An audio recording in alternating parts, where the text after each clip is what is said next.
एक बार मैं फिर से आप लोगों का स्वागत करता हूं अपने YouTube चैनल डीसी अमौर में। अगर आप इस चैनल में नए हैं तो सब्सक्राइब का बटन दबा दें और साथ ही साथ बेल आइकन का भी बटन दबा दें ताकि समय समय पर आपको नोटिफिकेशन मिलता रहे। तो चलिए, मैं जो हूँ आज हड़प्पा सभ्यता के बारे में बताने जा रहा हूँ। ये जो मैं बता रहा हूँ इसमें आपको मुख्यतः जो है साथ साथ कंपटीशन वाले बच्चों के लिए भी काम में आएगा, उन्हें भी ये काफ़ी फ़ायदेमंद साबित होगा। और साथ ही साथ जो 2022 के लिए प्रिपेयर कर रहे हैं बोर्ड का एग्ज़ाम, खास करके इंटर वालों के लिए बम, उसके लिए तो बहुत ही रामबाण है ये। तो कहता है क्या, सबसे पहला बात आती है कि हड़प्पा सभ्यता का कौन सा स्थल सबसे पहले प्रकाश में आया। तो सबसे पहले जो हड़प्पा की खुदाई हुई थी, इसकी जो खोज हुई थी, तो सबसे पहला हम लोग को नगर में प्रकाश आया था वो तो हड़प्पा।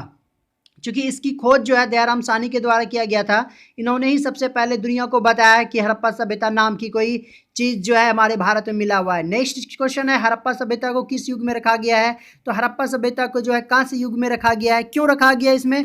क्योंकि इस युग में जो है अधिकतर मात्रा में कांसा का जो है बर्तन मिले हैं, वस्तु मिले हैं, जिसलिए इतिहासकारों ने इसे कांस्य युग का नाम दिया गया। तो आज भी हम लोग इसके कांस्य युग के नाम से ही जानते हैं।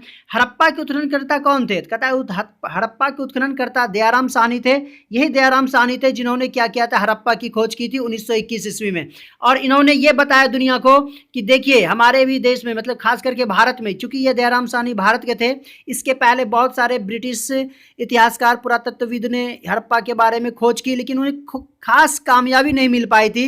लेकिन दयाराम साहनी ने जो है 1921 में यह कारनामा दिखा दिया और दुनिया को बता दिया कि भारत में भी एक विश्व स्तरीय पे सभ्यता पाई गई है। तो देखिए इसमें और भी अलग अलग के नगर मिले थे, जिसमें से मन के बनाने का कारखाना कहता है कहाँ से प्राप्त हुआ था, लोथल। लोथल भी जो है हड़प्पा सभ्यता का एक नगर है जहाँ पे मन के बनाने के कारखाना मिलता है। अब बात आती है मन के बनाने क्या है। मन का मतलब होता है कि हम लोग देखते हैं कि महिलाएं जो है खास करके क्या करती है कि बहुत सारे वो सुंदर सुंदर परिधान वस्त्र धारण करते हैं, आभूषण तैयार करते हैं। मन के जो है एक प्रकार का आभूषण है जिसका कारखाना था। इसका मतलब है आभूषण का कारखाना था। तो वहाँ के लोग क्या करते थे, सामाजिक में हम लोग पढ़े हुए थे कि ये लोग लिपस्टिक वगैरह का ज़्यादा प्रयोग करते थे। तो ये लोग कारखाना के माध्यम से ऐसा करते थे। मन के बनाने का कारखाना हमको मिला था लोथल से, जो कि मोस्ट इंपॉर्टेंट है। कहता है विशाल स्नानागार कहाँ से प्राप्त हुआ है। तो विशाल स्नानागार मोहनजोदड़ो से प्राप्त हुआ है। और ये विशाल स्नानागार जो तो होते थे, ये खास करके अनुष्ठानों में अधिक प्रयोग किया जाता था, क्योंकि ये इसका जो है लंबाई चौड़ाई काफ़ी क्या होता था, विस्तृत होता था। और इसमें एक साथ बहुत सारे लोग क्या करते थे, स्नान कर सकते थे, इसलिए इसका नाम दिया गया था विशाल स्नानागार, जो कि मोहनजोदड़ो से प्राप्त हुई है। तो कहता है सिंधुवासी किस देवी देवता की सबसे अधिक पूजा करते थे। तो सिंधुवासी जो सबसे अधिक मातृ देवी की पूजा करते थे। अब ये मातृ देवी की कैसे पता चला, क्योंकि पुरातत्वविदों को जब खुदाई हो रही थी तो वहाँ पे मातृ देवी यानी कि जो स्त्री वाली जो मूर्ति होती थी वो ज़्यादा प्राप्त हुई। जैसे अभी वर्तमान में हम लोग देखते हैं दुर्गा का हो गया, काली का हो गया, ये सब जो है सरस्वती का हो गया, ये मातृ देवी की प्रतीक होती है। तो ऐसी देवी देवताओं का अधिक पूजा करते थे। तो नेक्स्ट है राखल दास को मोहनजोदड़ो के अवशेष किस वर्ष मिले थे। तो 1922 में इसको मिला हुआ था, जस्ट एक साल बाद। दयाराम साहनी ने 1921 में जब हड़प्पा की खोज की थी उसके जस्ट एक साल बाद ही राखल दास ने खोज निकाला, जो कि दुनिया को बताया कि नहीं यहाँ पे भी किसी प्रकार की क्या है एक नगर है, जो कि बहुत ही इंपॉर्टेंट मोहनजोदड़ो है, क्योंकि यहाँ से व्यापार वाणिज्य जो है काफ़ी अधिक मात्रा में देखने के लिए मिला है, खास करके हड़प्पा और मोहनजोदड़ो। इसलिए इन दोनों को जो है जुड़वा राजधानी भी कहा जाता है, हड़प्पा और मोहनजोदड़ो को। अब अगर नेक्स्ट जो है, जैसे जितने भी नगर मिले हैं सभी किसी न किसी नदी के किनारे मिले हुए हैं। तो उसी में एक था लोथल। लोथल किस नदी के किनारे स्थित है? लोथल भगवा नदी के किनारे स्थित है। अब मैं ये बता देना चाहता हूँ कि जितने भी नगर थे नदी के किनारे थे, उसका कारण यह था कि उनको व्यापार वाणिज्य करने में काफ़ी सुविधा होती थी, क्योंकि उस समय एकमात्र साधन था हमारा ये नदियों के माध्यम से व्यापार करना, क्योंकि यातायात का साधन जो है नदी के द्वारा हुआ जाता था, जहाज के माध्यम से, नदी पानी के जहाज के ज़्यादा प्रयोग किया जाता था। नेक्स्ट है एशियाटिक सोसाइटी की स्थापना कब हुई थी। 1784 ईस्वी में हुई थी। इसकी स्थापना कहाँ हुई थी? इसको स्थापना जो है कलकत्ता में किया गया था विलियम जॉन्स के द्वारा। एशियाटिक सोसाइटी बहुत इंपॉर्टेंट है एशियाटिक सोसाइटी, क्योंकि यहाँ पे ही जितने भी पुरातत्व विभाग के जितने भी खुदाई करके लाया जाता था, तो यहाँ पे भी इसका गहन अध्ययन किया जाता था इस विभाग में। नेक्स्ट कहता है पुरातत्व विभाग के प्रथम डायरेक्टर जनरल कौन थे। पुरातत्व विभाग के प्रथम डायरेक्टर कनिंघम महोदय थे। इन्होंने भी सबसे पहले प्रयास किया था हड़प्पा सभ्यता को खोजने की, लेकिन हड़प्पा सभ्यता ये उस मुकाम तक नहीं पहुंच पाए जो कि दयाराम साहनी को मिला। ये इनको कुछ समझ में नहीं आया था क्योंकि ये बाहर के थे तो उन्होंने इतना ध्यान भी नहीं दिया। लेकिन बाद में जो है इन्हें भारत के पुरातत्व विभाग के प्रथम डायरेक्टर जनरल बनाया गया था क्योंकि ये काफ़ी अनुभवी थे और पहले से इस क्षेत्र में ये कार्यरत थे, इसलिए इनको प्रथम डायरेक्टर जनरल भी बनाया गया था।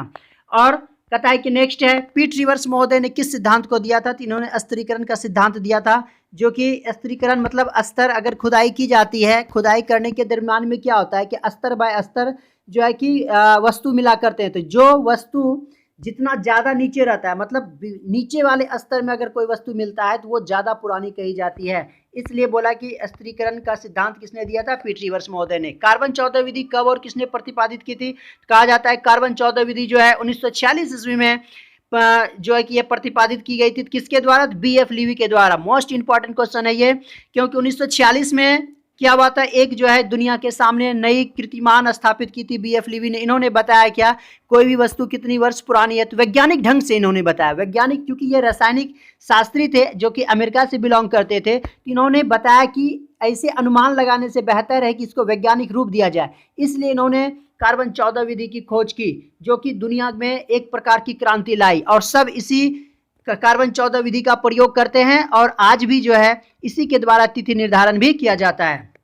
तो नेक्स्ट क्वेश्चन है, विशाल स्नानागार की लंबाई, चौड़ाई, गहराई क्या थी? तो विशाल स्नानागार जो हम लोगों ने अभी जस्ट ऊपर क्वेश्चन देखा था, तो इसकी लंबाई जो थी 39 फुट, चौड़ाई 25 फुट और गहराई 8 फुट थी। देखिए यहाँ पे चौड़ाई में लिखा हुआ है रो, तो वो थोड़ा सा मिस है, टाइपिंग में मिस हो सकती है, बट मैं जहाँ जहाँ गलती होगी मैं वहाँ सुधार करने का प्रयास करूँगा। तो देखिए इतनी लंबाई 39 फुट, 25 फुट और 8 फुट, यानी कि आप समझ सकते हैं कि ये कितनी बड़ी होगी।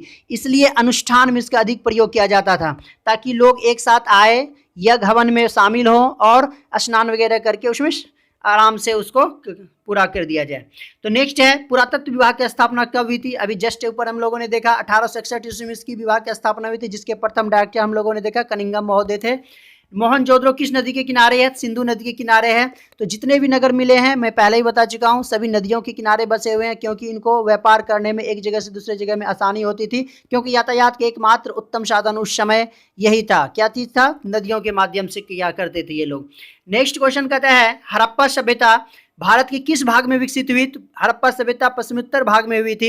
मैंने जब इस समय इसका विस्तार पढ़ा था, जब वीडियो मैंने किया था, वीडियो भी क्लास जब इसका कराया गया था, तो हम लोगों ने देखा था कि पश्चिम भाग में जो है अधिक से अधिक विकास हुआ था, और जिसके कारण ट्रायंगल भी उसी और ज़्यादा देखने के लिए मिला था, पूरब की ओर कम था, इसलिए इसको पश्चिमोत्तर भाग में रखा गया है। सिंधु घाटी सभ्यता में हल का प्रमाण कहाँ से मिला है? तो हल का प्रमाण कालीबंगा से मिला है। तो देखिए बहुत सारे जितने भी नगर मिले हैं, वहाँ से कोई ना कोई कुछ ना कुछ प्रमाण मिले हैं, इसलिए जो है उन शहरों के बारे में, उन नगरों के बारे में हम लोग क्या करते हैं, अधिक से अधिक जानकारी प्राप्त करते हैं, क्योंकि उसी के लिए पहचाना जाता है कि जहाँ जहाँ से ये निकलता है वहाँ से इसकी पहचान होती है। नेक्स्ट क्वेश्चन है, सिंधु घाटी के निवासियों को किस धातु का ज्ञान नहीं था? तो उसे लोहा का ज्ञान नहीं था, बाकी सबका था। जैसे उनको टीन का ज्ञान था, तांबा का ज्ञान था, और दोनों को मिला के उसको क्या बनाना, यानी कि टेक्नोलॉजी भी कुछ उसको पता था, क्योंकि कांसा बनाने के लिए जो है उसमें तांबा और टीन का प्रयोग किया जाता है, कितना मात्रा में क्या रखना चाहिए सारा पता था। लेकिन उसके पास लोहा नहीं था। क्यों नहीं लोहा का था? क्योंकि पुरातत्वविदों को जिन जिन लोगों ने खोज की है उनको कहीं भी लोहा का अंश नहीं मिला है, इसलिए जो है कहा गया कि इन्हें धातु का ज्ञान नहीं होगा, इसलिए इनका जो है जहाँ जहाँ खोजा गया वहाँ लोहा प्राप्त नहीं हुआ है। तो इस प्रकार से ये भी देखा गया था कि ना ही वहाँ पे किसी प्रकार का कोई औजार ही मिला है लोहा का। तो देखिए नेक्स्ट क्वेश्चन है, हड़प्पा सभ्यता कैसी सभ्यता थी? ये नगरीय सभ्यता थी। नगरीय सभ्यता इसलिए इसको कहा जाता है क्योंकि हम लोगों ने देखा था कि जिस समय ये नगरीय सभ्यता नगर नियोजन पढ़ रहे थे, तो काफ़ी उत्तम क्वालिटी की इसकी व्यवस्था की गई थी, चाहे वो जल निकास प्रणाली हो, सड़क व्यवस्था हो, या फिर स्नानागार हो, अन्नागार हो, किसी भी मैटर को ले सकते हैं। तो हम लोग देखते हैं कि उत्तम क्वालिटी की थी, इसलिए इसको नगरीय सभ्यता के अंतर्गत रखा गया है। तो देखिए मैं बता देना चाहता हूँ कि एक दो चीज़ में बच्चे ज़्यादा कन्फ्यूज करते हैं। एक हड़प्पा सभ्यता कैसी सभ्यता थी, एक हड़प्पा सभ्यता किस युग की सभ्यता थी। तो याद रखिएगा, जब भी युग रहेगा वहाँ पे कांस्य युग देंगे, और जहाँ पे सिर्फ कैसी सभ्यता थी तो वहाँ पे नगरीय सभ्यता हम लोग को देना है। तो आज जो है मैंने ये 19 जो है क्वेश्चन, मोस्ट इंपॉर्टेंट क्वेश्चन जो है कराने का प्रयास किया है, जिसके माध्यम से जो है आपको काफ़ी ये यूजफुल होगा। हो सकता है कि ये आपको जो है एग्ज़ाम की दृष्टि से, फाइनल एग्ज़ाम की दृष्टि से आपका उपयोग में आए। तो इसको जो है आप लोग ध्यान से देखें, पढ़ें, अगर हो सके तो आप लोग इसको कॉपी में हार्ड कॉपी भी तैयार कर सकते हैं, पॉज कर करके आप दिखा सकते हैं। तो चलिए एक बार मैं फिर से आपको रिवीजन करा देता हूँ। सेटी सोसाइटी की स्थापना हुई थी, और इस चैनल में जो भी नए हैं वो जो है सब्सक्राइब करें, शेयर करें, लाइक करें, ताकि हौसला बना रहे और भविष्य में जो है मैं इसी प्रकार के जो है वीडियो लाता रहूं, ताकि आपको जो है किसी भी प्रकार की कोई कठिनाई का सामना ना करना पड़े। चलिए, धन्यवाद।